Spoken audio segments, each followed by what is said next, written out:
નમસ્કાર મિત્રો, સ્વાગત છે આપનું અમારા નવા દેશી બ્લોગ વિડીયોમાં। તો આજનો બ્લોગ અમારા ખેતર વિશે છે। જો આ છે અમારું ખેતર અને અમારા ખેતરમાં કપાસ વાવેલો છે। જે કપાસનો છોડ છે તમે જુઓ છો, એ છોડ બહુ સરસ થયો છે જો।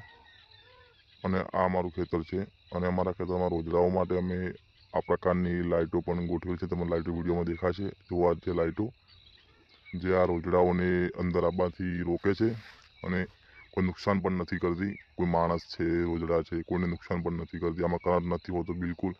આ એક પ્રકારની ટેકનોલોજી એવી છે। આ છે અમારું ખેતર, જુઓ તમે। આખા ખેતરમાં કપાસ વાવેલો છે। કપાસ કેવો છે તે કમેન્ટમાં જણાવજો અને અમારા ચેનલમાં નવા હો તો ચેનલને લાઇક, શેર અને સબસ્ક્રાઈબ જરૂર કરજો, જેથી મળીને અમારા નવા વિડીયો તમારા સુધી પહોંચતા રહે। અને કપાસનું બિયારણ અને કપાસનો છોડ તમને કેવો લાગ્યો તે કમેન્ટમાં જરૂરથી જણાવજો।